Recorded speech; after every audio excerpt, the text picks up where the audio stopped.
ಮೇಷ್ಟ್ರೆ, ನಮ್ಮ ಹೊಲಕ್ಕೆ ಸಾಲ ಸೋಲ ಮಾಡಿ ಮೂಟೆ ಗೊಬ್ಬರ ತಂದು ಸುರಿದಿದ್ದೀನಿ. ಆದ್ರೂ ಇಳುವರಿನೇ ಬರಕಿಲ್ಲ. ಬಂದದ ಬೆಳೆ ಮಾರಿದ್ರು ಗೊಬ್ಬರ ದುಡ್ಡು ಬರಕಿಲ್ಲ.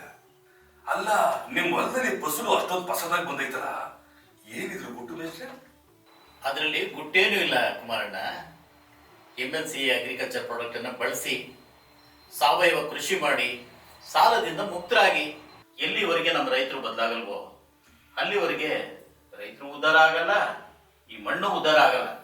1 ಎಕರೆ ಹೊಲಕ್ಕೆ MLC ಗೊಬ್ಬರನ ಎಷ್ಟು ಹಾಕ್ಬೇಕು ಮೇಷ್ಟ್ರೆ? ನೋಡಿ ಕುಮಾರಣ್ಣ, ಮಳೆ ಆಶ್ರಯ ಬೆಳೆ ಆಗಲಿ, ನೀರಾವರಿ ಬೆಳೆ ಆಗಲಿ, ಬೆಳೆ ನಾಟಿ ಮಾಡೋದ್ರಿಂದ ಹಿಡಿದು ಕಟಾವು ಮಾಡೋವರೆಗೂ 3 ತಿಂಗಳ ಬೆಳೆ ಆದರೆ ಹೇಗೆ, 1 ವರ್ಷದ ಬೆಳೆ ಆದರೆ ಹೇಗೆ ಅಂದ್ಬಿಟ್ಟು ಡಿಸ್ಟ್ರಿಬ್ಯೂಟರ್ ಎಲ್ಲ ರೀತಿ ನಿಮಗೆ ಗೈಡ್ ಮಾಡ್ತಾರೆ.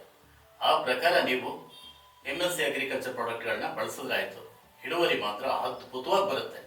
ಈ ತರಕಾರಿಗೆ ಹುಳ ಹೊಡೆದ್ಬಿಟ್ರೆ, ಅಂದ್ರೆ ರೋಗ ಬಂದ್ಬಿಟ್ರೆ ಏನ್ ಮಾಡೋದು ಮೇಷ್ಟ್ರೆ? ಒಳ್ಳೆ ಪ್ರಶ್ನೆ ಕೇಳಿದ್ರಿ ಕುಮಾರಣ್ಣ.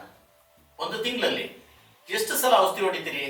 ಮೇಷ್ಟ್ರೆ, ಈ ಟೊಮೊಟೊ ಕೋಸು ಹಾಕ್ತಾಗಂತೂ ತಿಂಗಳಿಗೆ 4 ಸಲ ಆದ್ರೂ ಆಯ್ತು, 5 ಸಲ ಆದ್ರೂ ಆಯ್ತು.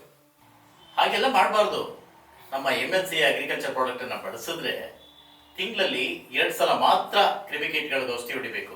ಹಂಗಾದ್ರೆ ಈಗಿದ್ಲೇ MLC ಅಗ್ರಿಕಲ್ಚರ್ ಪ್ರಾಡಕ್ಟ್ ಬಳಸ್ಬಿಡ್ತೀನಿ ಮೇಷ್ಟ್ರೆ. ಆರೋಗ್ಯಕ್ಕೆ ಸಂಬಂಧಪಟ್ಟಿದ್ದು MNC ಪ್ರಾಡಕ್ಟ್ಗಳಿದಾವೆ. ಹೌದಾ ಮೇಷ್ಟ್ರೆ? ಹಂಗಾರೆ ಈ ಮಂಡಿ ನೋವು, ಕೀಲ್ ನೋವು, ಬೆನ್ನು ನೋವು, BP ಶುಗರ್ಗೆ ಔಷಧಿ ಇದೆಯಾ ಮೇಷ್ಟ್ರೆ? ಐತೆ. ಅಸ್ತಮಾ, ಪೈಲ್ಸ್, ಇನ್ನೂ ಅನೇಕ.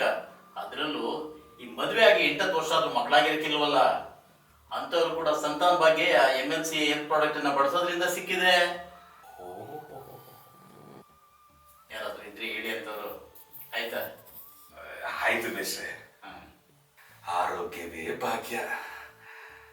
MNC ಅಗ್ರಿಕಲ್ಚರ್ ಪ್ರಾಡಕ್ಟ್ ಅನ್ನ ಬಳಸಿ ವಿಷಮುಕ್ತ ಆಹಾರವನ್ನ ಬೆಳೆದು ಆರೋಗ್ಯವನ್ನ ನಿಮ್ಮದಾಗಿಸ್ಕೊಳ್ಳಿ.